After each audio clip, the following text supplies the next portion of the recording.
and may include animal kills and carcasses. Viewer discretion is advised. It is a lovely, fresh morning, and we are waiting for the sun to rise.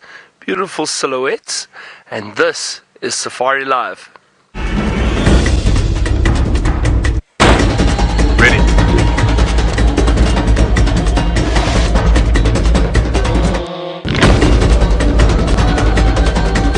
Standing by.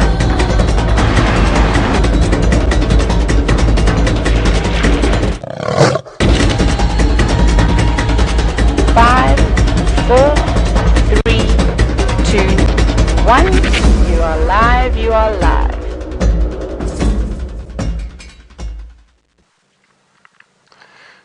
Good morning, everyone, and welcome to Safari Live. My name is Byron, and on camera with me this morning is Dave.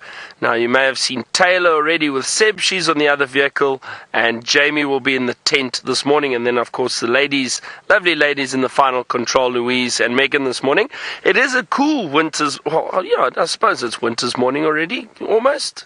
Would we say? We would say it's probably a winter's morning. Our gloves are out, the jackets are on. It definitely has dropped in temperature quite a bit in the last week. I think a bit of a front has come up, but a lovely morning. And these are some of my favorite mornings in the bush. These very, very cool mornings. Now, we just got going. We're trying to have a look around to see if we've got any animal activity yet, perhaps some predator activity. Now, last night and early this morning, just before we left, we did hear some lions calling not too far from camp. So both Taylor and I are going to be driving around trying to find those lions. I know she did have some tracks not far from camp, so she may have a look around there. And then we'll try to work together and see if we can find those lions this morning sometime. Hopefully they're still moving around. So I think that's basically our plan for today, is try and find some lions. Always nice to find lions on winter's mornings. Don't forget, we are live. Send us your questions, hashtag Safari Live. That's how you can give us your questions, send us comments. We always love hearing from all of you. And that's it. Let's get going. Dave, you ready? I'm ready too.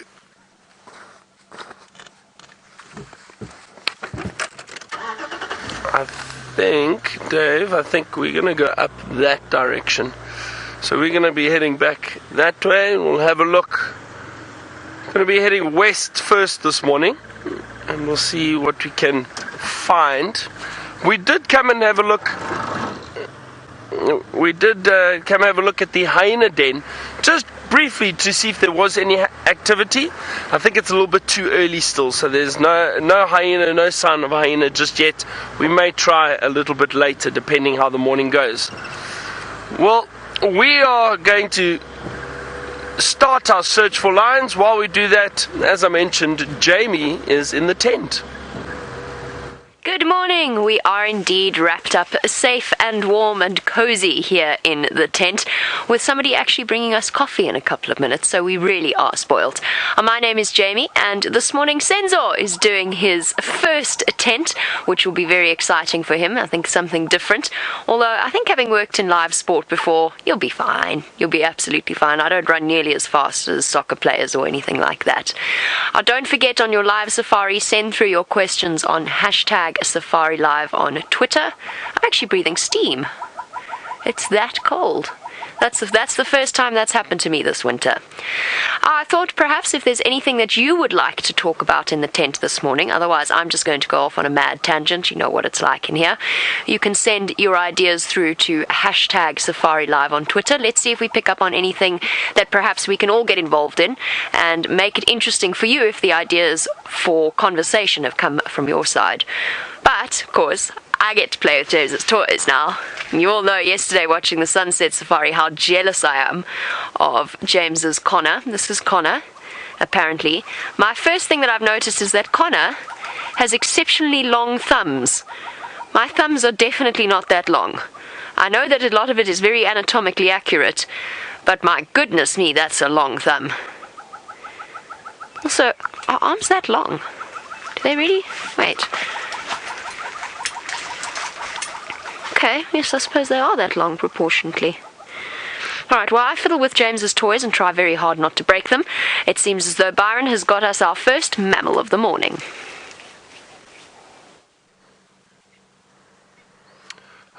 Now we've just got some waterbuck moving through the thicket. I'm just trying to get an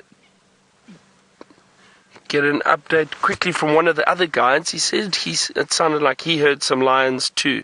So I'm just trying to hear exactly what he's saying.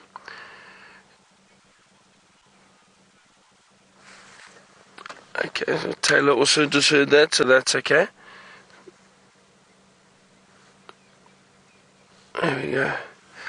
Always nice to see these different antelope moving around early in the morning, especially the waterbuck.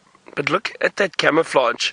I mean, if you take out that white stripe, just the coloration, that greyish brown coloration of the waterbuck, especially now the grass has started to change colour, and it's they blend in so well. Very, very good camouflage. I'm going to move forward a little bit. Let's see if we can get a bit closer to them. They just ran across the road in front of us.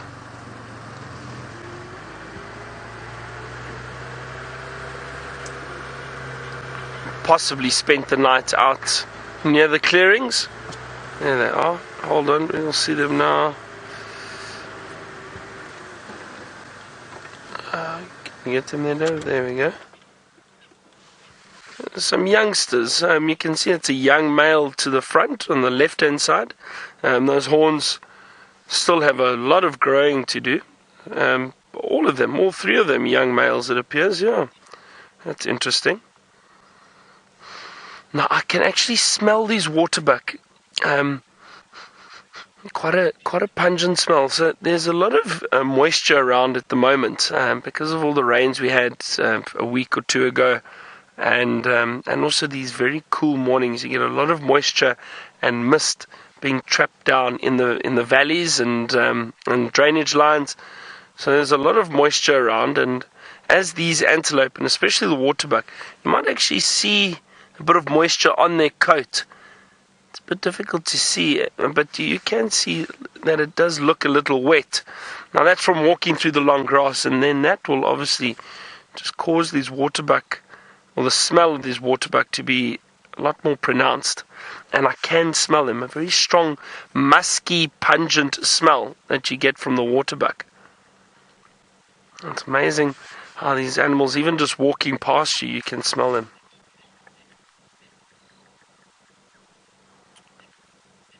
Alright, well, I'm going to try and head down to that area where we got an update that people said they heard lions. Let's see how Taylor's doing in her lion search. Good morning, everybody, and of course again a big welcome to all of you who have just tuned in. My name is Taylor, and on camera with me today is Sebastian. Oh, that's sneaky, caught me off guard there, Sebastian. I didn't know you were going to do that. I'm so used to the thumbs up. Right, now my whole game is thrown off. No, I'm just teasing. Yes, but as Byron said earlier, we are searching for lions, and hopefully we are going to find some lions. However, we have had many lion tracks this morning, moving along. Firstly, one set coming down Buffelshoek going towards Sydney's Dam, and another set of lion tracks going from the gate, from the Gowrie Gate, crossing back towards Sydney's Dam. Those sneaking kahumas, they are not spending much time on our property. They're just really sneaking on and off before we get going, which is really naughty. Now, remember, this is indeed a live safari, so if you have any questions for us, hashtag Safari Live on Twitter. And as you may have seen, I've got a new accessory this morning because it's cold. Yes, I'm saying though that word, that four-letter word, cold, because that's what it is. It's only 64 degrees Fahrenheit, 70 degrees Celsius, which is chilly for us out here. We're used to the lovely warm days. A little bit of mist lurking about in all the little drainage systems, and I'm hoping that we're going to get the most spectacular sunrise, because the last couple of days we haven't had any sunrises though. Last night from camp the sunset looked spectacular, and I think you probably all shared a couple of screenshots last night on how beautiful it was, because I could just see it from camp.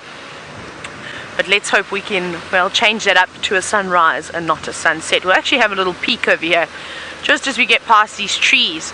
That's one of the really nice things about Buffalo sort of cut line, is that it's quite elevated. Oh, it hasn't even risen yet. Looks like it's going to rise just off to the left. You can just see how the sky is just starting to turn that pinkish yellow orange color, and that's where I think it is going to come up, and I think we're going to be really lucky. So we'll keep bounding about on Buffalo's cut line, and I think in the next 5 minutes or so, maybe a little bit longer, that sun is going to start peeking over that wall of trees, and we'll start warming the earth and warming all of us. I'm sure Jamie is nice and cozy in her tent. Jamie, if you're Jamie's obviously watching because she's in the tent. I hope you've got a nice cup of coffee or a tea and a little biscuit to dunk, because that's what I'd be doing, I think, this morning if I was in the tent. It's a little bit more difficult for Sebastian and I to drink coffee on the go. We'll have to get some takeaway cups. What do you think about that? Oh, yeah. We could start a trend. We'll have to do the presenter that's off.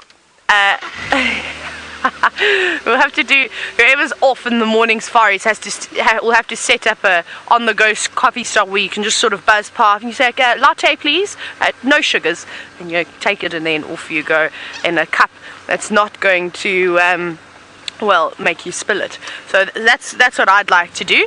But Jamie has confirmed that she has got, I think she's got tea or coffee, one of the two, but she's got a nice biscotti to dunk, which is wonderful.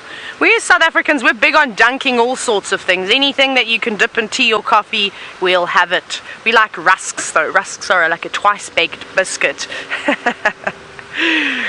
But we're going to keep searching, hopefully for some lions. We're going to go down and check Cheetah cut line as well, to sneak around.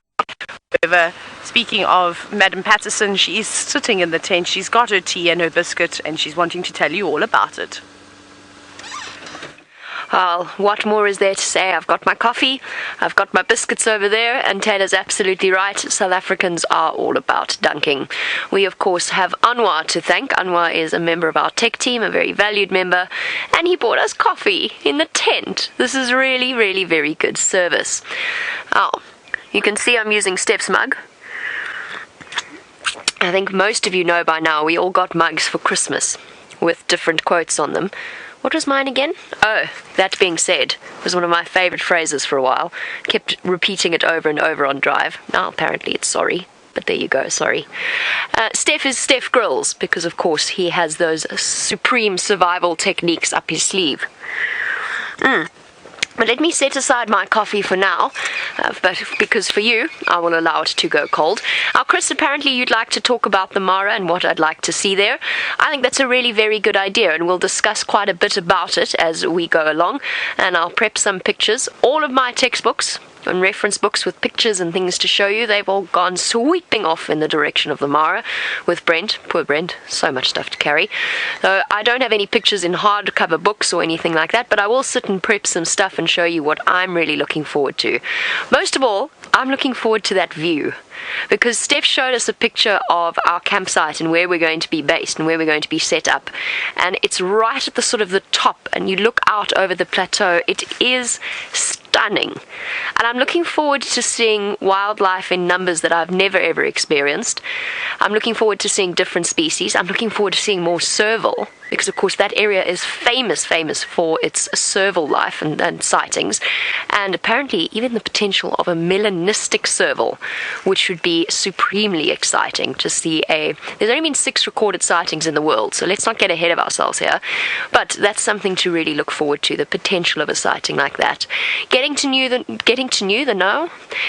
the new lions, the new leopards, the new animals just in general.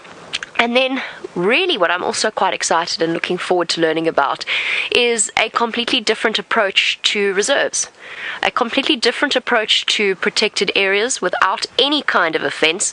We're in a massive, massive conservation area here. The Kruger Park is 4 million or close to 4 million hectares, 8.5 million acres. That's enormous, without any fences in between. But there's a fence around it. Whereas Kenya's got a very, very different approach, and I'm interested about learning about the positives and the negatives negatives of something like that. That I'm really excited about.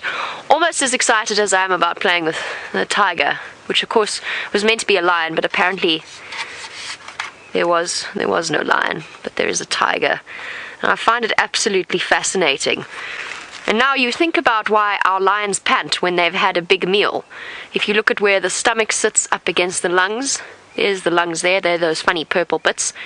You can see the intestines, and then the stomach is hidden in there, behind the liver over here. I'm assuming that's the liver. You can imagine if they gorge themselves in a way that we absolutely don't, if they gorge themselves on kilograms and kilograms of meat, how all of that is going to push up against the rib cage and cause that panting response, just because their lung capacity is actually quite limited in terms of how much their tidal capacity. And then of course there's the fact that it produces an excessive amount of heat. I love the detail in this. Look, there's little cubs in a uterus. How cool is that? Little baby tigers. It's really truly epic. I'm going to sit and stare at this. This would have been a dream present for me as a child. Oh well, let's pop her down. Does she have a name? I assume, given that it has cubs in a uterus, I assume it's a she. I think that's a relatively safe assumption for a tiger. I don't know if she has a name yet, but perhaps we should come up with a name while James is asleep, because he's not out this morning. Shall we name his tiger quickly? I think we should. Send through your suggestions on #SafariLive on Twitter. We're either being stalked by a vicious lion, or Anwar's making a brief appearance at the tent. Hello, Anwar. Is there a problem with the monitor? No problem with the monitor. Oh, that monitor. Maybe there's a problem with the monitor, but we are live. Anwar, of course, responsible again for bringing us some yummy tea, in coffee actually, in the tent. Right, so where to from here? There we go. Lou, have I still got comms with you? Just to check. Oh, I do. So this would be the skull, a life-sized almost skull of the tiger that is over there. This is not a tiger skull, this is a lion skull. Thank goodness, because at least we can keep things relevant. And I've also got an awareness that we have new viewers jumping on board every single day, and we haven't necessarily, we've got so used to talking about the stuff in the tent and trying to find different things to show you that sometimes we forget and neglect the basics. So this is what a predator skull looks like, those lines that Byron and Taylor are looking for. It is unfortunately split down the middle, so I'm a bit too scared to show you exactly how the bite works. But the other day I got asked about what would be the most important tooth to a predator big cat. Would it be the canines? Would it be the molars? And we had quite a long discussion about which teeth they could afford to lose. I think it's safe to say that the incisors would be really the ones that are the least useful. They use them to groom, they will help to grip when they hunt, and perhaps nibble little bits of meat off the bone. But I was saying if a lion or a leopard is going to lose one tooth, probably an incisor, one missing canine is not too much of a disaster, because they've still got 3 others. I think 4 canines, if they lost all 4, would be a definite disadvantage. But it's the molars. It's the molars that are really very, very important in the way that they eat. They've got brute strength. If they need to kill something without using their canines, they can. They absolutely can. But to eat it, they need to utilize that carnassial shear. That is the scissor-like motion of the molars sliding together. Something just fell out of this lion skull. That's a bit worrying. I'm going to go and search for what fell out. And of course my coffee's getting cold, so off you pop to Byron while I drink it.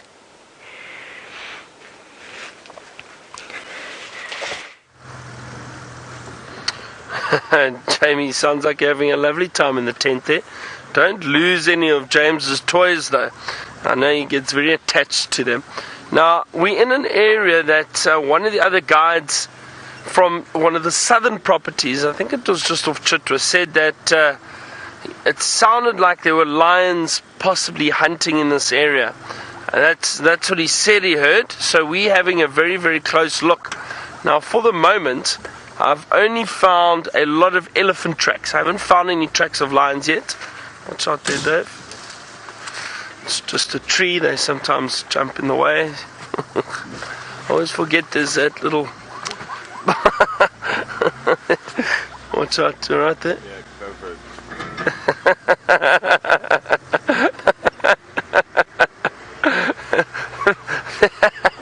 There's a bar in the front at the bottom that extends quite far, and you can't actually see it from here. And if there's a tree in the way, that's my excuse. I'm sticking to it. Anyway, so now I wonder. Like I said, I don't see any tracks. I haven't seen any tracks yet. There's some other people out on safari already. A lot of guests out enjoying the morning. Now, Jamie did say she's got her coffee and she's ready. Well, Jamie, so am I. I had received a new flask on my little break for my birthday. So Dave and I will enjoy a nice cup of coffee a little bit later. Yeah. When we decide to have our coffee stop.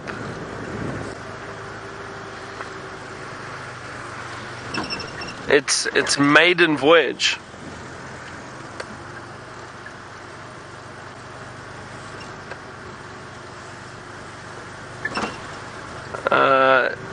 Jamie says she has an unlimited supply of coffee from the tent. Well, okay, Jamie.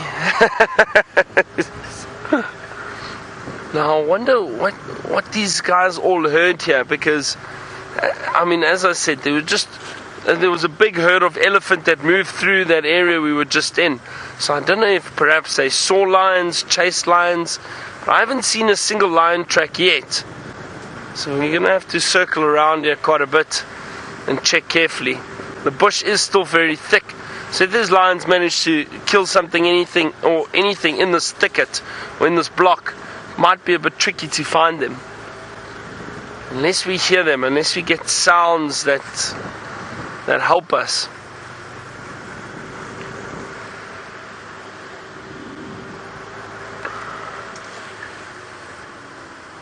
But it just, I wonder, sometimes on these winter evenings, the sound can travel quite far, on these, or much, on the cooler open evenings, the sound travels much further.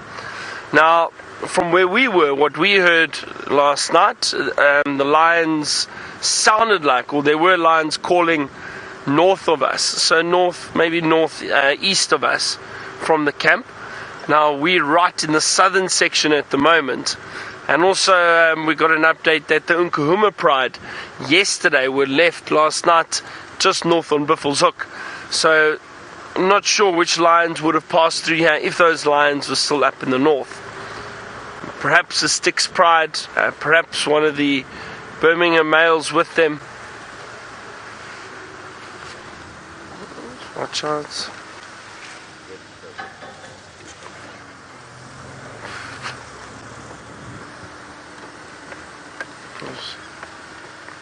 Careful.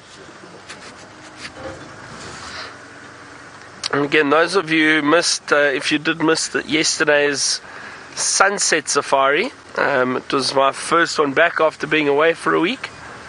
And thank you again, just if you didn't see yesterday afternoon, but thank you again to everyone for the wonderful birthday wishes. I really appreciate it, and I did have a lovely weekend, so thank you.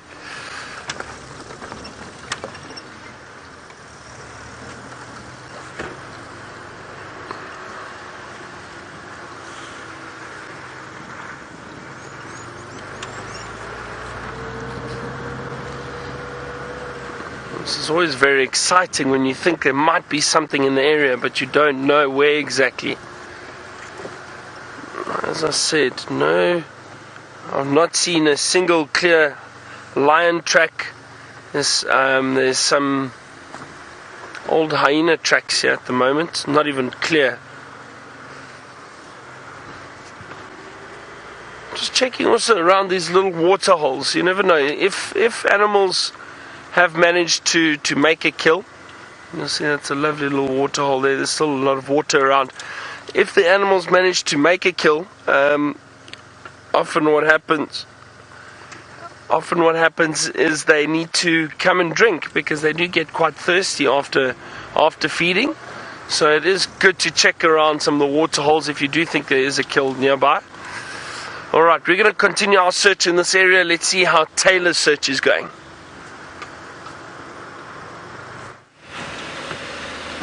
Well, as we were bumbling about this morning, our search for lions seems to be getting less likely as we go on, because now I haven't seen a lion track in ages. I suspect that the Ngahuma Pride have gone into Buffelshoek, where we did see some of their tracks, but they definitely popped onto the property at one point this morning. However, I've just received an update from Chris, who is guiding from Gallagher and Vuyatela Lodge, and he said that he's picked up female leopard tracks moving along Mamba. We're going to go and help him follow up. So what we're going to do now is we're just on Cheetah Cut Line. We've just passed Central Junction. We're going to take the next road. And what we're going to do is we're going to hopefully go along it and we're going to find a leopard there. That's the plan. Whether nature has got the same plan for us, I'm not sure. Now, he didn't specify if it was an adult leopard or if it was a young leopard. Shongile's tracks are still much smaller than an adult female leopard's tracks. They're just slightly off, so you can still see that. So we're gonna go up ahead, and then hopefully we'll be able to have a look at them and determine if it's an adult. Now, I don't want to get anybody too excited, of course, but that is a favorite spot that Karula used to roam around in. Of course, Karula hasn't been around for a couple of weeks now. We're not sure what's happened. One thing is that the elephants have knocked a tree down on the road. As you can see, I've got a serious roadblock. This one, I'm not even going to attempt to move out of the way like I try and move all the other trees out of the way with my car. We won't be doing that. We shall just have to make a temporary detour so that I can report that this tree has been knocked over, and then they will have to bring a chainsaw or a rope and then pull it off the road, or cut it up and then pick it up off of the road. But yes, let's get back to whose tracks those could belong to. So before we speculate anything, let's go and have a look and see how big the footprints are, because they could be Shongiles, they could even be Tandis. Tandi could even push a little bit further this side. Let's go and investigate. So we're going to have to look very, very carefully, and I'm going to keep my radio on so that if Chris happens to hear another he can give us another update and we'll hear it straight away. So we've just got to check very carefully. Now, the road, most of this road is quite good. It's quite sandy, but there's one or two little spots that make it quite difficult for us to see anything, so we'll try our absolute best. We won't be racing off anywhere.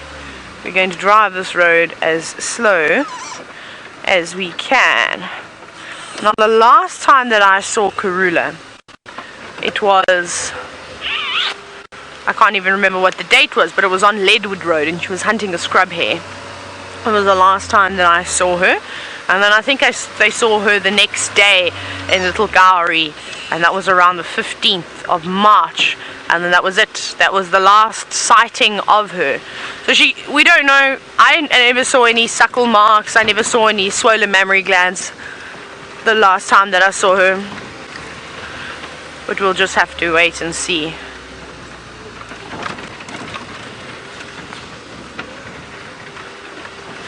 I'm so sorry, Louise. I'm struggling to copy you this morning just all of a sudden, and it just sounds like you're one tone, and all I can hear is woo, woo, woo, woo, woo, woo. Now, I can hear you saying comms test, because I know that you're saying comms test, but to try and make out some of the other words is proving a little bit difficult. Perhaps it's just the area that I've got myself into. I'm not so sure, but I'm going to just try and adjust the volume levels.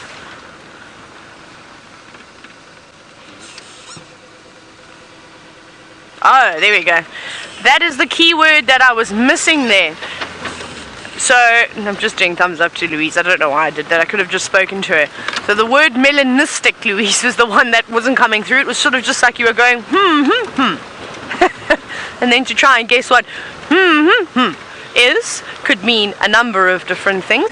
But Sleep, you're wondering if there's ever been a melanistic leopard seen out here in the area. Not that I've heard of. I know there was a sighting, I think it was in Kruger once, that they spotted one, and then there's been many sightings of melanistic servals. I think it was in Botswana? I've now forgotten. But or Tanzania or Kenya, one of those areas, sort of north of South Africa, east and west, that they see on a regular basis a melanistic serval. However, I've personally never ever seen a melanistic leopard. Let me just chat on the radio. It's Taylor standing by Chris. Here's tracks.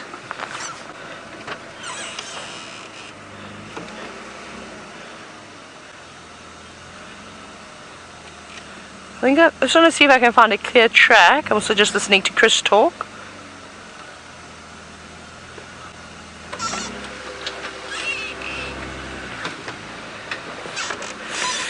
This is a little bit difficult to see. Chris has just told me, sorry, I'm just staring desperately at the ground because let's turn the game drive radio off. I can only hear every second word he's saying, so that's not helping. There are some tracks here, but very, very difficult to tell exactly whose they are, just because the ground is a bit hard, so I'm not seeing the pad of the track. I think this is Chris up here. I'm probably going to have a chat with him because I'd like to find out exactly who we've got here. So let me go back to this last track that I had. Right, so we're going to keep searching. I want to try and find out who this leopard is and who's been walking. So I'm going to send you across to Jamie, who's got the most magnificent view of a sunrise. The sun rising over our camp. Aren't we lucky that we get to, well, in theory, wake up with that every morning? Not quite. That's not quite how it works.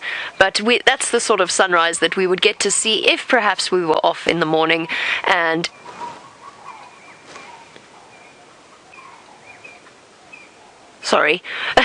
accompanied by somebody's vehicle radio, making strange and interesting sounds coming from the camp. Speaking of sleeping in, I was about to usurp James's honor by naming his tigress. However, I've just remembered, and thank you to those of you who did remind me, that its name is actually Barbara, and it already has been named, and somehow I feel as though James would have been most distressed had I then renamed it. However, Tesla, who is 6 years old. Now, Tesla, you say Princess Fluffykins. Tesla, if James hadn't already named it, I would have called it Princess Fluffykins for you. That is exactly what I would have called it. Tesla's become a regular viewer on our live safaris, and I feel as though Princess Fluffykins has just that right amount of grandeur about it to suit something as marvelous as James's tiger. We've also got all sorts of other interesting suggestions. Aaron, I agree, Bigglesworth was a distinctive possibility. Bigglesworth, since he didn't get to name Tumba Bigglesworth. Donald, Tigress McTigerface? Yeah, I'm happy with that. I quite like that.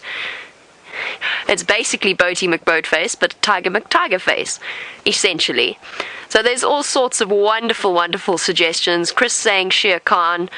I definitely can't name it after myself, Sarah, or else James would really be thoroughly unimpressed with me. He's probably going to be thoroughly unimpressed with me anyway, but ho-hum. And some other really lovely, lovely suggestions. Thank you, Nancy. I'm skimming through very quickly. Thank you, Nancy, for reminding me it's called Barbara. And Marco, can I just say that I envy your giraffe almost as much as I envy, well, our tiger here. Siberia Zumi has got a giraffe model just like this one. I'm very, very jealous. Right. Now, Fuzzman Sparkles, you want to know, and I'm going to come to you. Poor Senzo is sort of crouched in the back there. Let me duck down. Hello. You want to know what birds I'm looking forward to seeing in the Mara? Lots. There's so many that I haven't seen. Barefaced go-away bird. obviously completely different to our grey go-away bird. The black kukul is another one on my list. But quite honestly, I'm just interested to see the different bird life in a different type of environment, a different type of ecosystem. So I imagine that the secretary birds will be out in, if not abundance, then certainly around and about, because it's just so much more open than it is here. Generally, when we see secretary birds, I haven't even seen one on a live drive, but when we see secretary birds out here, they're at the Arathusa airstrip, which would be marvelous for seeing, nice open spaces. But imagine the Mara, the great wide open spaces of the Mara, to see a secretary bird. Our secretary bird, for those of you that don't know, is a very tall bird. It's a bird of prey with very long legs, and it's a specialized snake catcher. And it does it by kicking with its long legs, kicking the snake, and enabling it to kill it and eat it without being struck by certain venomous types of snake. So that is something special to be looked forward to, and perhaps even get nesting pairs of them. I don't know, I've always found secretary birds fascinating. I'm not sure if it's a bias from my school days, where there was a secretary bird. There was a statue of a secretary bird on one of the lawns, and we had a new teacher. And the one day we were all walking through to class, and she went, "Girls, girls, girls, girls, come, duck, duck, duck." And we all raced forward, wondering what on earth was going on, ducking behind the bushes, and she was going, "There's the most incredible bird over there." Shame, it was her first day, and she mistook the secretary bird statue for an actual secretary bird. I can only imagine her embarrassment at that. Oh, Sensor, you're a little bit trapped there. Let's see what we can do to assist you. Let's go and see if there's any animals out there. That's what we'll do. We'll go and search for animals outside of the tent and things to put under the microscope. While we do, let's head back across to Byron and see how the search for the lions is going. So, not too well just yet, Jamie. I haven't seen any lion tracks or any sign of lion. Did I ever find a leopard track, a female leopard track heading west? It looked quite fresh. It looked like from last night. So I'm having a good look, but no sign again. It looked like it cut off into a block. And again, it's so thick, but I'm having such a careful look around. Make sure I don't miss anything.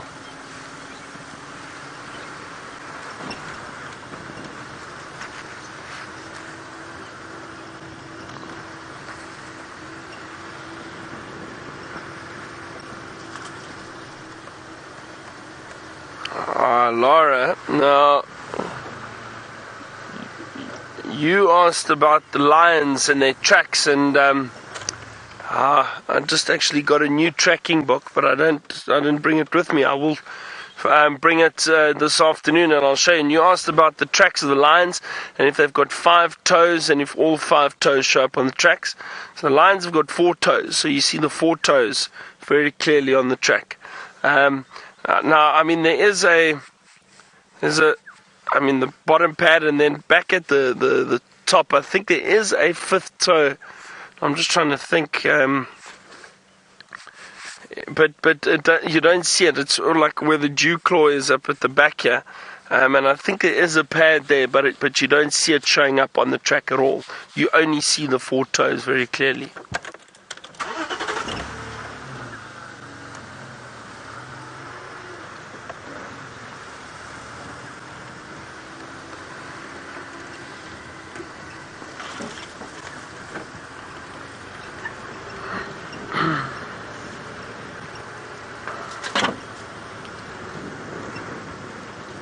Much easier when you have got a few, if you are driving a few people around, you've got a few extra eyes looking out for animals. I've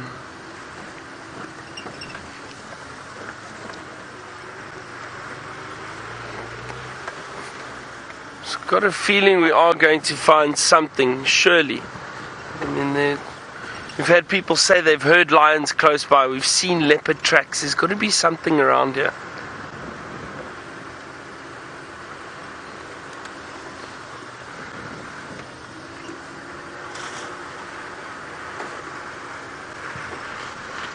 Trying to have a good look on these roads. So what we try and do is circle blocks. So you circle areas. The chances of hopefully seeing tracks coming out are then a bit better, and you might be able to gauge which direction those animals are going, the ones that you're looking for. But it is difficult.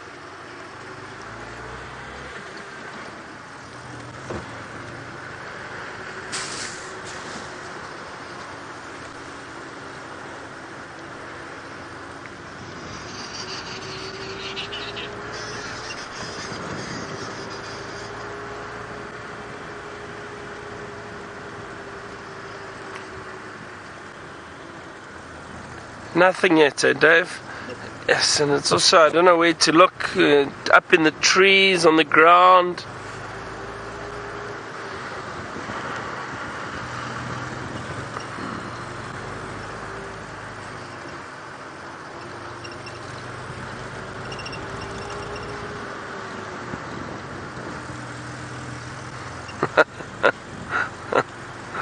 Well, Jamie has found something that she'd like to show you. It's definitely not James, because she says it's hairy, but not so scary. Hairy and, well, I guess in a way relatively scary. Certainly not James, however. And we have a hairy caterpillar, and I've got to show you this. So Senzo found it on the floor, fortunately not in our clothes. And the reason I say that is... Sneeze, sorry. Go away, sneeze. The reason that I say that, it's gone. It's stuck somewhere in the back of my brain. The reason that I say it could be scary is because, of course, those hairs embed themselves in your skin and make you so itchy. All of us as South Africans have experienced that at one point or another. I'm sure there are hairy caterpillars in other parts of the world that have given many of you a very similar experience. But I have to show you what it looks like under the microscope, because I've seen some incredible things under this microscope, some really truly fascinating things, but this to me so far has been the highlight of my microscope career. We're going to pop you in the box just in case you decide to vanish. Please don't vanish. I got this perfectly right the first time. Now am I going to get it right the second time?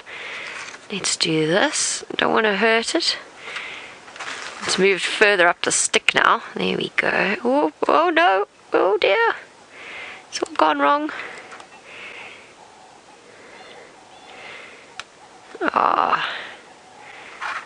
There we go. Try and hold it still. Look at that. Look at the barbs on its fur.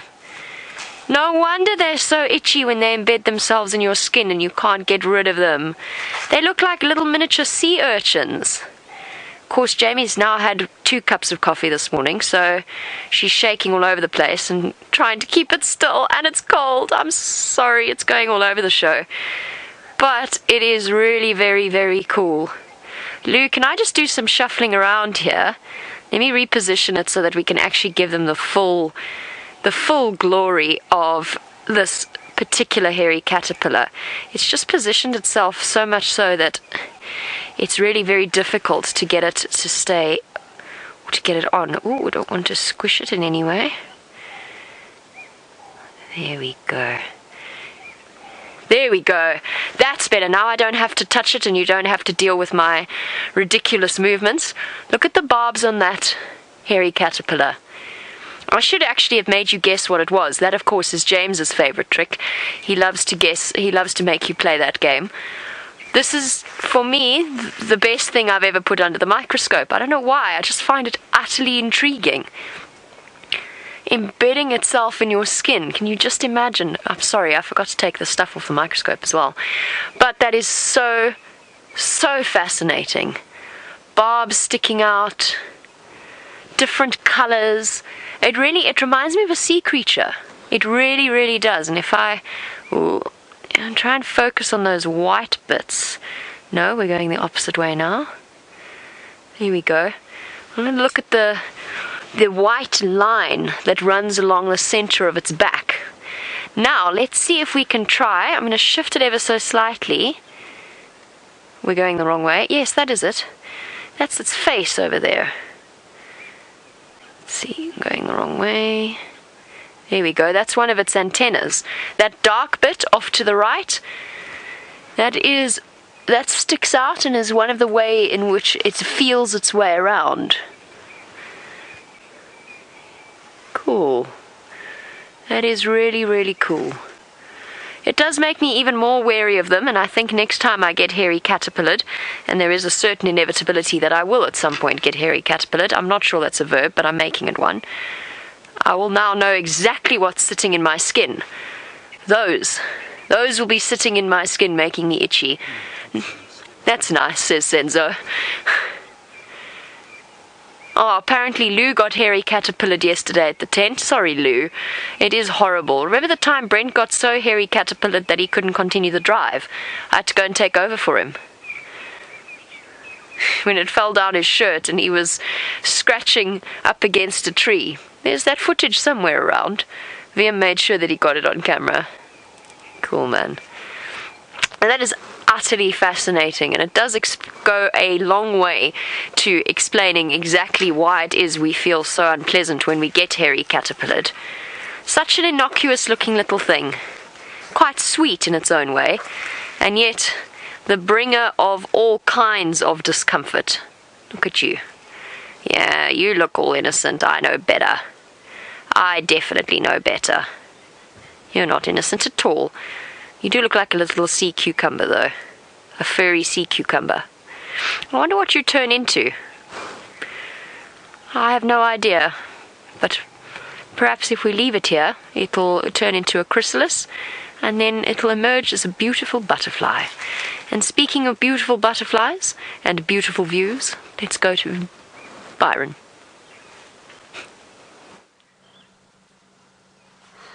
We have got a lovely view, and as I mentioned earlier, there's a lot of mist around this time of year, and especially in the drainage lines and these almost like little valleys.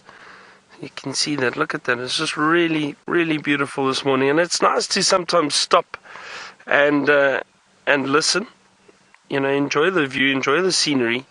And you never know, you might hear alarm calls. Perhaps there are predators moving around. You might hear some of those alarm calls, birds alarm calling, maybe hyena. And if the lions did make a kill in this area, we might hear them feeding too. But I haven't heard anything yet.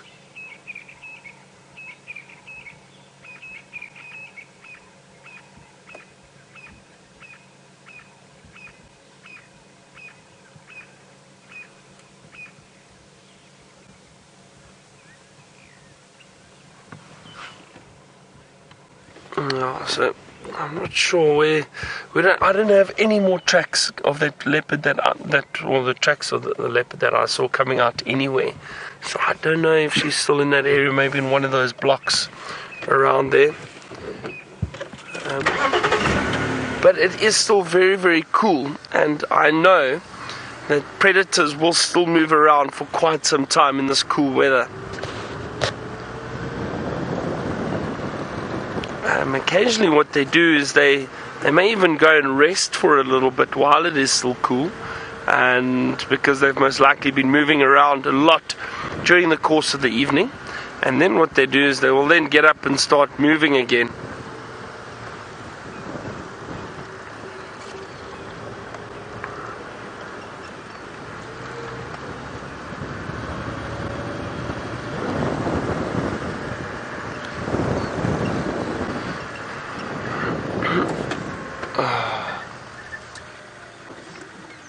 A little daker. Off it goes. Typical of a daker.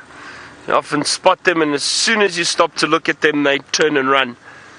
A small little antelope, the daker, but it is gone. And the light is beautiful this morning. Louise was just commenting on that. It's lovely. Very, very nice this morning. Perfect for photography. We just need to find ourselves a subject. Very fresh elephant tracks here.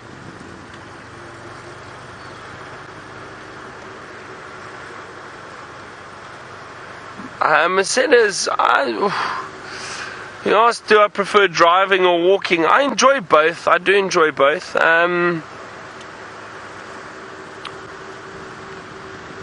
And they're both very different experiences. I enjoy walking And especially, I must be honest, especially by myself, walking through the bush is great. Or if I take a friend with me, it's easier to get a little bit closer to wildlife and view wildlife on foot if there's maybe just one or two of you. With a group of people, you've obviously just got to be a bit more careful. But I enjoy both. I do enjoy both. Obviously, the drives are really nice to get a bit closer to the animals and get to see them. You can park your vehicle and sit comfortably and watch them. I think both. That's a nice thing about a safari, is you can do both. You can do both while you're out here. You don't have to just do one or the other. Alright, Dave, keep an eye out in the trees or on termite mounds.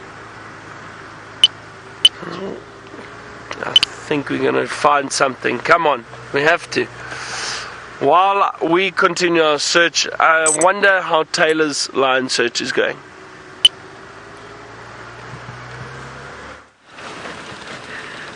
Byron, I hope your car is not detonating itself. That would be absolutely terrible.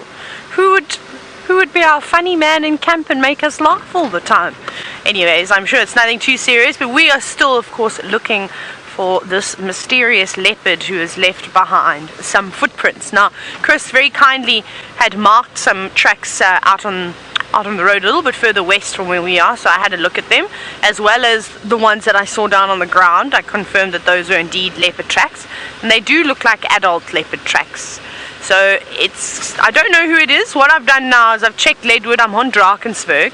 I'm going to go back towards Mamba Junction, which we're approaching shortly, and we're going to go back towards Central again and see if they cross east into Torchwood. I can't remember seeing anything coming through, but the sand is quite thick and sort of quite loose the closer up to the Cheetah Cutline Junction. So that can hide tracks a little bit too. Okay, let's go along here, and we'll also just check if we can see any more. Here's a nice little sandy spot. So I don't know who it is, because we haven't seen any sign of Karula for such a long time. It wouldn't surprise me if other leopards sort of caught on and started moving back into this area. So Tundi could have quite easily come through here, just done a little walk through. I was just about to say, I haven't smelt sort of any territorial markings. No, just always check, make sure you're smelling out here. It's amazing, you don't just use your eyes and your ears, you also have to use your nose sometimes to help find the animals. But now we've got to a point where the ground is not so great, and it's going to make it difficult for us to spot those tracks. But whoever it is, I hope that we find this leopard. And also this road doesn't get driven very often, and we didn't have any wind yesterday, so there's definitely a possibility that those tracks could be from yesterday afternoon sometime. They did say that they found Tundi on a kill in Torchwood. I'm not sure how far away from the Cheetah Cutline boundary, but once they relocate on her, hopefully they'll be able to feed us some information so that we can of course continue trying to figure out who has left these tracks behind. Because if it's not far from here, then it could quite easily be Tundi. Right, here's good soil again, but no leopard tracks. Go check this junction quickly. Let's check here. Now you see, this is nice sand. I think I'm actually gonna have to jump out of the car. So what I'm gonna do is I'm gonna park you all here, and I just want to have a look very, very carefully to see what I can see.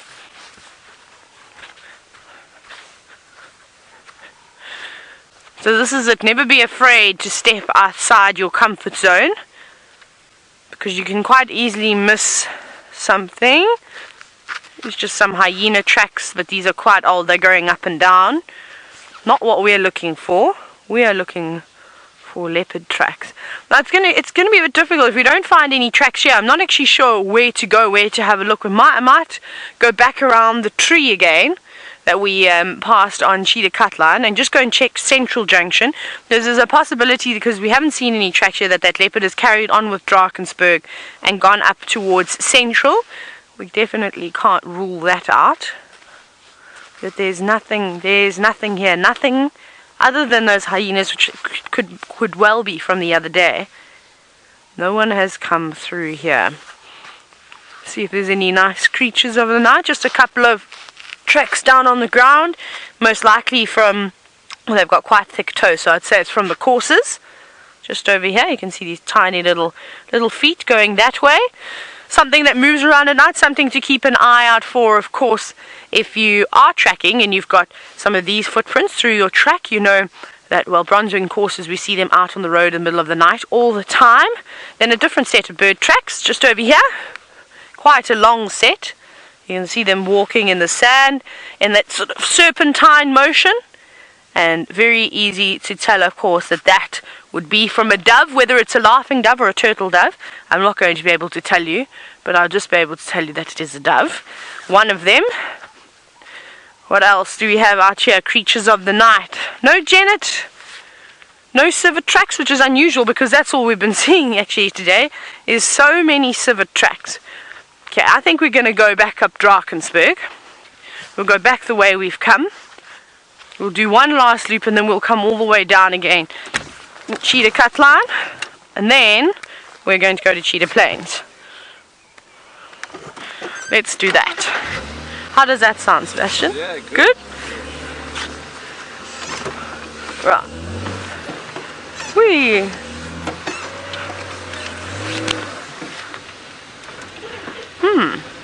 Now, obviously, we're all exceptionally worried as to what has happened to Karula. This is unlike her. I know she can disappear. All leopards can go away for a little bit. They need a holiday. However, 4 weeks is a very long time to see little, if no evidence of her. Like we always say, if she did have cubs, we would still see tracks of her moving around. She's still got to go out and hunt.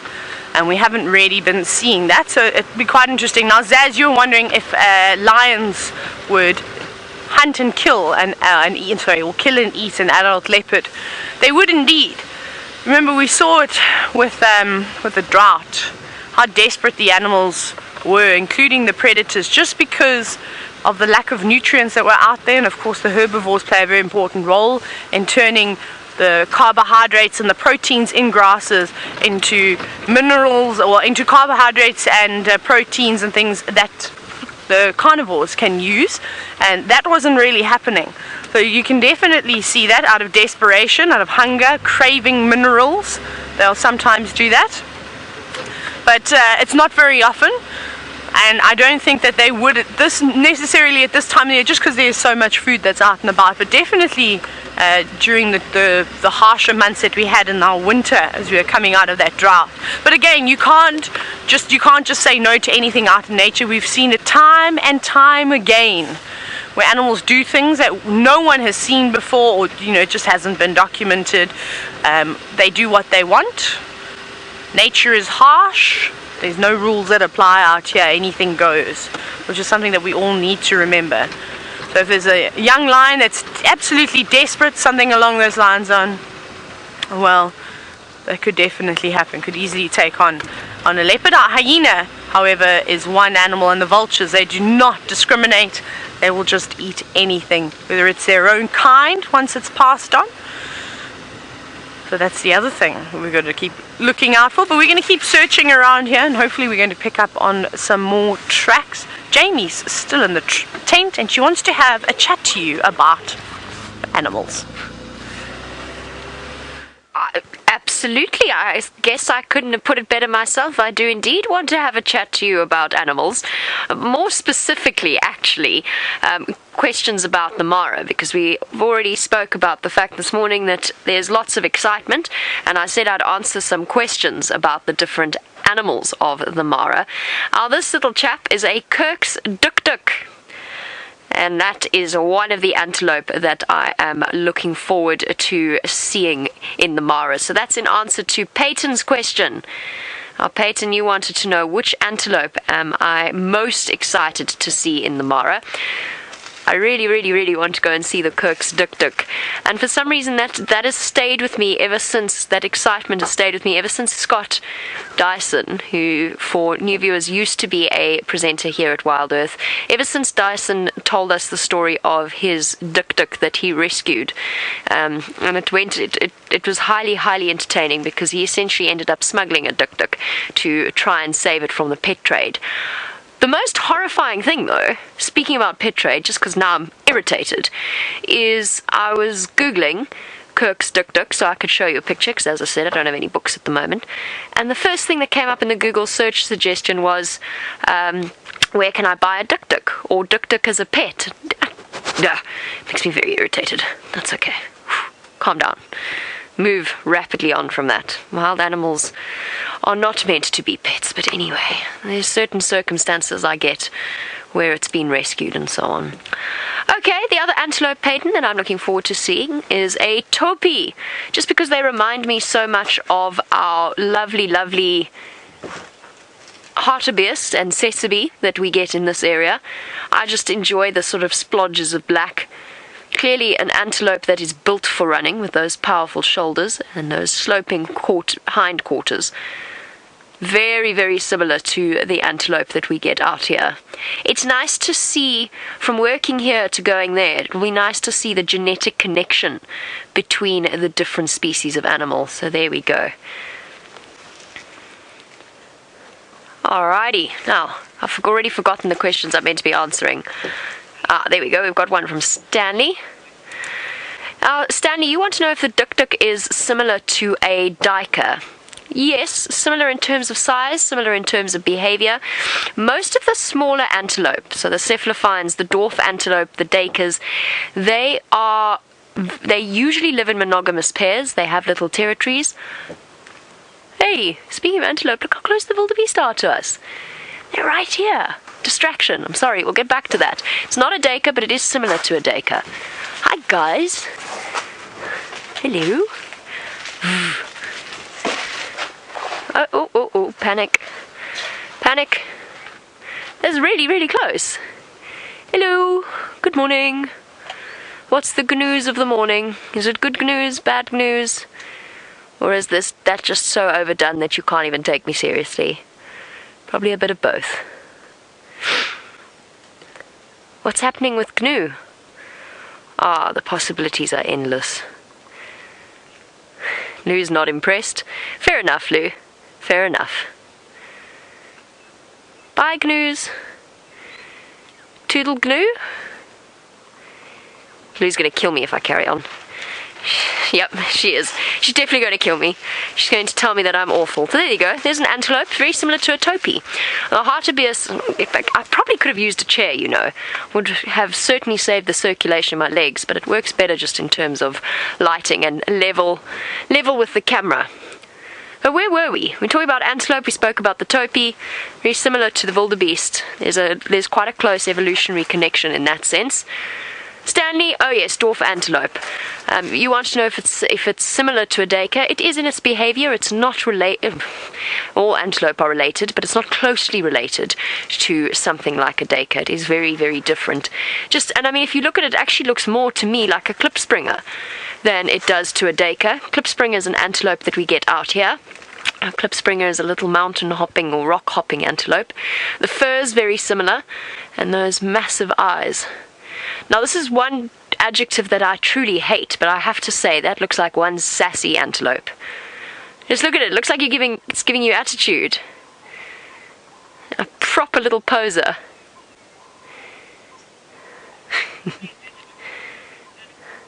Cindy, you say it looks like a stuffed animal. It does. Fortunately, this is not a stuffed animal, but I hear what you're saying. It does look a little taxidermied. I think it's the eyes. They've got such massive eyes that... Now, were you talking about a taxidermied animal? Like, as in a museum specimen? Or were we talking about, like, a fluffy toy? Or, if you're talking about a teddy bear, I would definitely buy one of those. A Duk teddy bear. I think it would be lovely. See, very prominent preorbital glands next to its eyes. Obviously does a lot of scent marking by rubbing its face up against things. We've actually got quite a few different species that we want to see, and I did say we'd touch on some of the others. And I can't remember what my next question was, but I believe it involved primates. Lauren, thank you very much, Lou. Lauren, you wanted to know about any new primates that we are going to see. Look, it depends. I haven't got there, so I can't see. I don't know exactly how our Travis is going to work. I don't know the types of environment we're going to be driving around in. Obviously, in certain areas, the monkeys are going to be around the rivers, as they typically are here. But one of them is the Sykes monkey.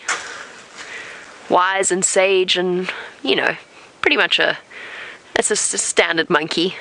I don't have much more to say about that. I imagine it's going to be very similar. So a Sykes monkey looks quite similar to our Simango monkeys in a way, which aren't called Simango monkeys anymore.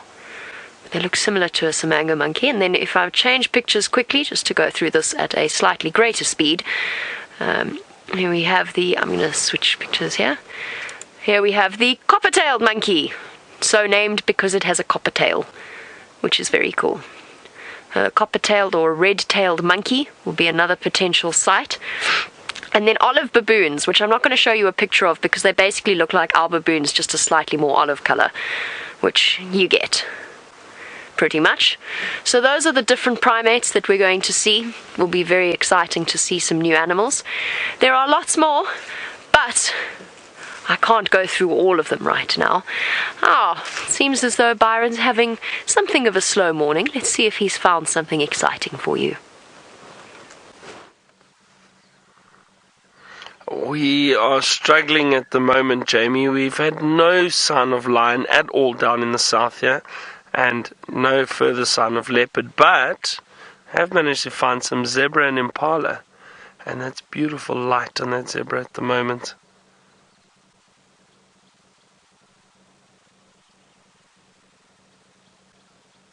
Oh, that's lovely.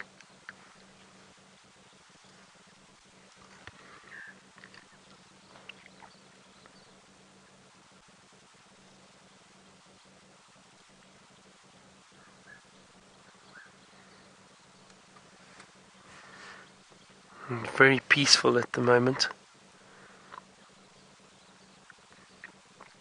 And again, with all these antelope and the zebra in this area, the chances of finding some predators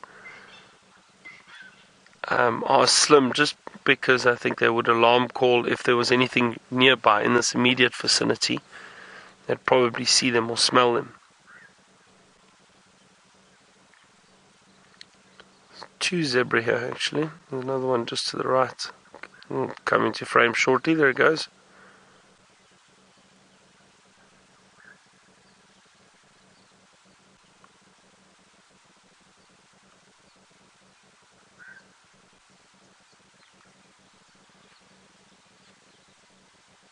Oh, the sun is starting to warm us up a bit now.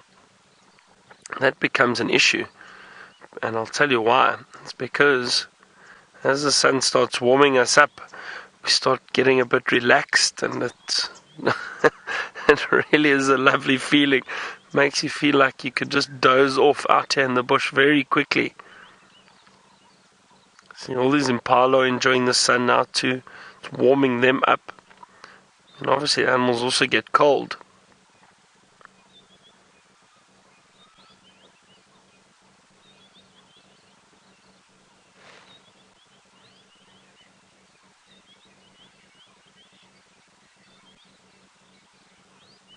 Deaky bet. I'm not sure why the impala and the zebra and all the other animals often show us their rumps. We don't often get a front view of a lot of these animals.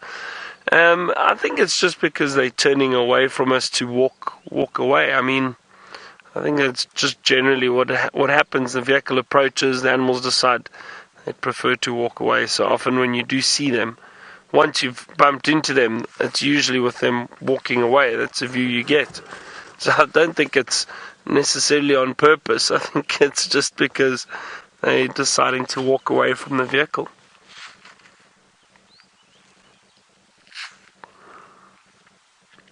I'm just going to move forward slightly. See if we get another better view of all these impala around here. And that zebra. Oh, look at that. That's very nice. Look at all the ears facing us, all these impala. Lovely herd. There we go, Deaky Beds. The impala are facing us now. For the moment.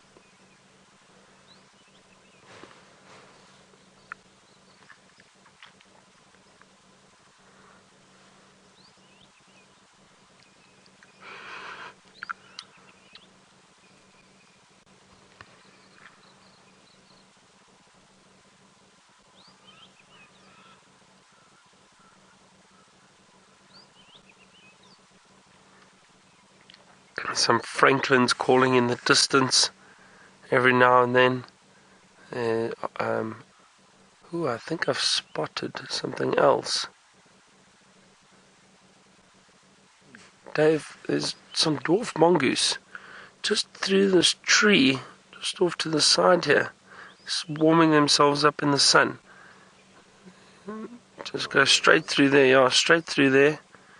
You'll see the movement every now and then. There we go. Oh, in the road actually. Oh, there it goes. Sorry. Obviously, as I pointed out, they move so quickly. So all these animals are starting to come out and enjoy the sun. Dave, I wonder, let me move forward. Maybe we get a view of them.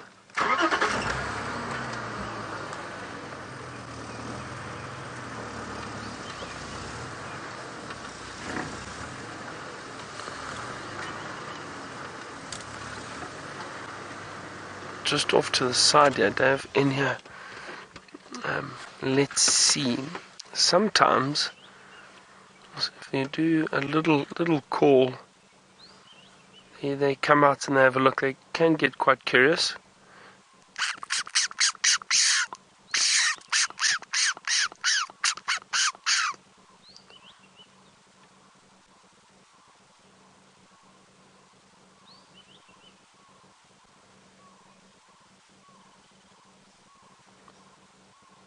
Come on, little mongoose. I thought they'd come out and sun themselves. It looked like they were.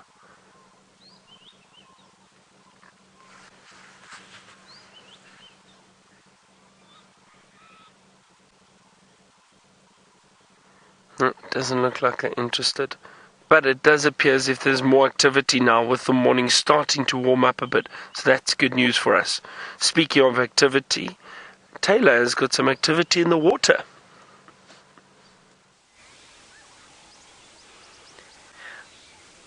Byron, I reckon if you shared your coffee with those dwarf mongoose, they would have quite happily come out and joined you, perhaps even sat on your lap. Now, we're sitting at Chitwa Dam, and I'm hoping that the hippopotamus that are making all of those bubbles are going to pop their heads out because there is a battle going on. Not a particularly aggressive battle, but it looked like some of the youngsters playing around. One very quickly just popped its nostril out. It's like they all of a sudden have got stage fright. I wonder if the animals do get a little bit nervous when we point the camera at them. Maybe they feel the pressure, just like us. There we go. Now they're back out again. I think it's obviously just a little bit deep where they are. Oh, there's 3 hippos playing. Oh, they don't look too young either. That's very interesting. Hello, guys. The one on the right looks fairly large. The other 2 also look relatively big too, so they're not little youngsters. I wonder where our little hippo calves are that normally provide us with lots of entertainment. But it's not unusual to see hippos doing this. Perhaps they are 2 young males. Maybe they're 3 young boys that are just sort of testing their strength. They don't look like they've got particularly big dentures. Not dentures, teeth. So I don't think that we're going to see a serious battle here this morning. But nonetheless, great to see the hippos and great to see them moving around. What I was hoping that we were going to find as we arrived here this morning was perhaps a couple of hippos out of the water laying along the banks trying to warm up. Almost very chilly morning, but unfortunately that's not the case today. But I suppose this will just have to do. It's not too bad of a sight. It's quite nice, isn't it? Now we've only got 1, 2, 3, 4. I can only see 4 hippos in total. The others must all be scattered off on the other side, just in the very far distance. Because remember, there isn't just one pod of hippos here. We've sort of get the outcasts, I suppose you could call them, which could be these 2 youngsters. We're part of them, not quite welcome in the pods anymore. The big territorial bull will probably just watch over them, and if they are reluctant and they do show a bit too much interest in the females, they're not willing to be 100% submissive, then they will get pushed to a corner like this. Though I think that this is a great corner to play in. As you can see, it's nice and shallow, so they can stand up quite comfortably. It's also quite close to the bank, so they can come out and have a nibble or come out and have a little sleep. Whereas the rest of the dam seems to be quite deep in the distance. How cool is this though?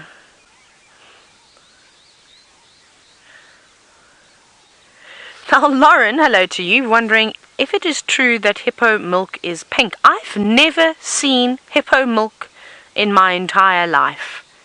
That is something that I don't think is easy to come across, unfortunately. But no, I'm not sure. So Lauren, I'll have to ask my mammals book at some point. Today when we get back. I don't have my big mammals book to see if they mention anything about the coloration of milk, or you could always just pop it into the interweb and find a reliable site and see if they say anything about it, and you can let me know. If you know what the answer to that is, that's great. I'd love to know too. # Safari Live. Otherwise I shall do lots of reading this afternoon about the different colors that mammals' milk could be. That could be quite an interesting topic to talk about this afternoon. We'll have to have a look. Actually, we can ask Jamie, Miss Jamie Patterson, who is sitting in her tent. Maybe she can find out exactly, and maybe she can elaborate a little bit more on what color hippo's milk is and why, if it is pink, why it is indeed pink. Now, this one, on the other hand, is not having any of it and not playing about this morning. It is just supplying a spot for all the oxpeckers to sit. Then, of course, they will remove a couple of parasites. But my favorite thing that oxpeckers do is sort of sit on them and use them to drink from. So sort of like a little stand. When they do get thirsty, they've got something to dangle off, and they'll stick their beaks in the water and, well, quench their thirst. And that's, I think, what I'd be doing this morning if I was a hippo. I don't think I'd be awake just yet. I'd just be resting up. But they have been busy all night, so I don't blame them when they do look like this first thing in the morning. They're definitely not lazy. Hello, Jamie R. Now you're wondering how long can a hippo stay underwater for? For about 6 minutes they can hold their breaths, which is quite a long time. You can only imagine how big their lungs must be to be able to hold all of that oxygen. I just thought I'd heard something. It is, I can hear something. It's a pearl-spotted owlet. Just calling in the very, very far distance. Not what I was wanting to hear. I'm really hoping to hear the soaring of a leopard or the roar of a lion. But I must tell you, we're not going to stay at this dam for too long, because I just heard on the radio that there has been a young male leopard found on Cheetah Plains. So that's where we definitely want to be heading. It's most likely our dear friend Vatomi that's around. So I think what we're going to do in just a moment is we're going to actually go all the way there. We're on Chitwa, so we're not far. We'll have to go the back way, drive across the airstrip, and then race on down there. But let's have another look at our friends the hippos, because they seem to be pushing each other around quite a bit now just before we go, because this is of course quite lovely to see. Like I said, it's always nice to see animals when they're active, and it's just about being at the right place at the right time in order to catch the action. Because I'm sure in an hour's time these hippo are not going to be doing too much at all. They'll be resting up just as the other one was. Ah, listen to the sounds as well, them splashing in the water. Now we just have to hope that they're going to get out and sort of porpoise out the water like that and body slam back down into it. Come on now, hippos, don't tease us.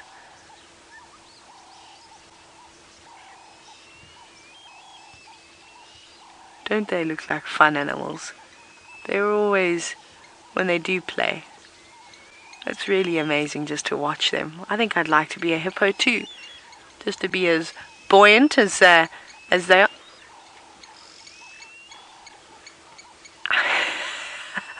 This is so cool. And of course, practice like this is very important for hippos. The same thing that we see with lions, the same thing we see with leopards, is that all this play in the end will help them to survive, will help them to take on other male hippos and potentially have a pod of females for themselves.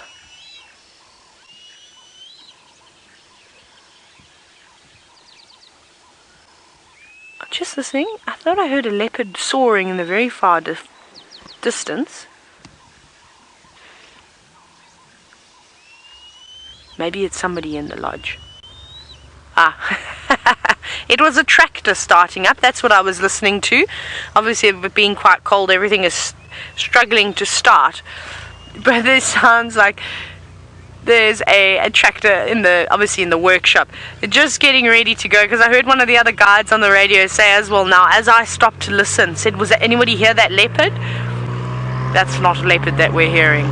Right, it's getting a bit noisy out here. Everybody's waking up, including the Chitwa staff. We're going to start racing across to Cheetah Plains to hopefully get that leopard. Let's go back to Jamie, who's still in the tent.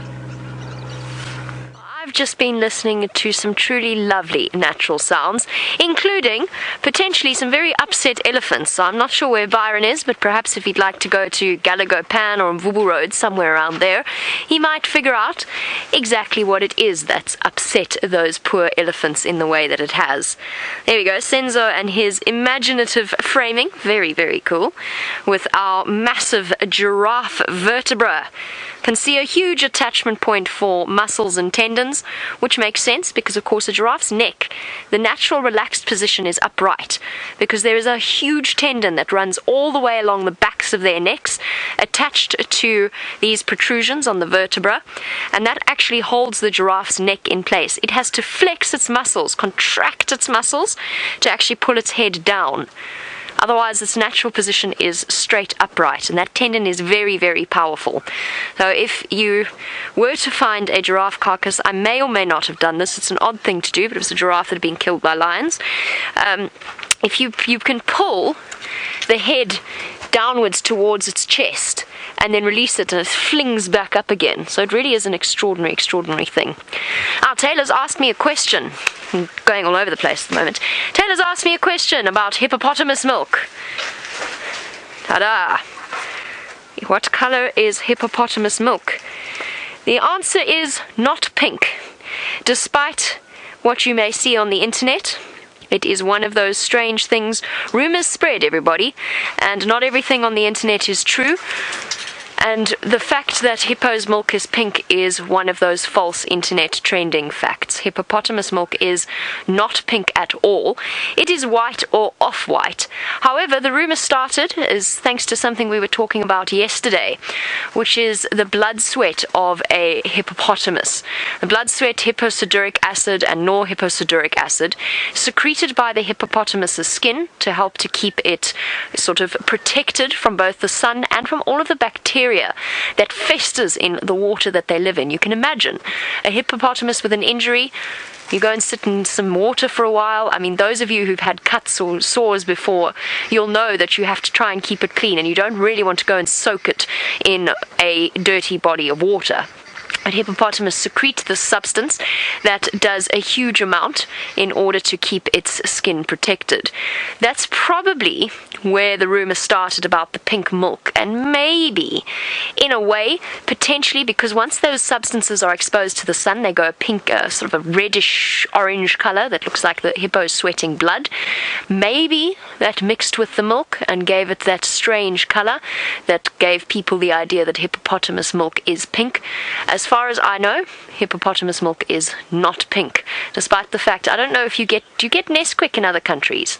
I can't remember. We get Nesquik out here, and we get bright pink strawberry flavored Nesquik, which is what we have out here. Now, this whole morning, I have been smelling buttered popcorn, and apart from the fact that it's made me hungry, it's also made me question whether there's been any leopards around here. But I don't think it's a leopard at all. I think James's tent is no longer his own, whether he realizes it or not. It now belongs to our resident Janet, and I actually found its tracks wandering all the way past the tent, stopped and had a nice scent mark on the corner of the tent, sprayed its urine, which smells like a leopard's, like buttered popcorn, and off it went to go on its usual territorial patrol, which I now know takes it all the way up where Tiller access towards Zoe's Road. It's amazing how you get to know each and every single individual animal out here and their movements. Now, let me go and show you. Let's see if we can, I think Senzo's got enough cable here to follow me back out of the tent. That's where I was standing earlier. I can show you. Let's see, it seems to be working. There we go, there's a neat circle that I've drawn, a very not neat circle at all. Our little Janet track is over here. That's why I love being in the tent. There's a feeling, even though we're quite close to camp, of being out in the wild. 1, 2, 3, 4 tiny little toes, and its back pad over here. So, a tiny little track, beautiful little track. The next one that I can see is over here. These are fresh. These are from last night. So that's why I'm smelling buttered popcorn, I would say. I don't see any leopard tracks, but I do see a little Janet track. Janet's, of course, distantly related, but completely separate family to the felids, to the cats. So really very pretty. It's gone walking that way.